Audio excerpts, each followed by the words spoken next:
আল্লাহ যখন এই পৃথিবী সৃষ্টি করলেন, পৃথিবীর মধ্যে ভাইব্রেশন হচ্ছিল, কাঁপাকাঁপি, কাঁপছিল পৃথিবী।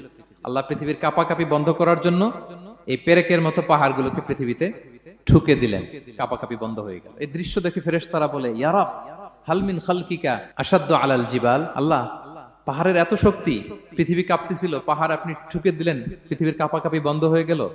আপনার সৃষ্টির মধ্যে পাহাড়ের চেয়ে শক্তিশালী কিছু আছে? আল্লাহ বললেন আছে। সেটা কি? আল হাদিদ। আল্লাহ বললেন সেটা লোহা, কারণ লোহা দিয়ে পাহাড় কাটা যায়, ঠিক কিনা? লোহার কথা শুনে ফেরেশতারা অবাক, লোহা পাহাড়ের চেয়ে শক্তিশালী? ফেরেশতারা প্রশ্ন করলো, ইয়া রাব্বি হাল মিন খালকিকা আশাদ্দু মিনাল হাদিদ। তাহলে আপনার সৃষ্টির মধ্যে লোহার চেয়ে শক্তিশালী কিছু আছে? আল্লাহ বললেন আছে। কি সেটা? আন্নার, আগুন। কারণ আগুন লোহাকে কি করে?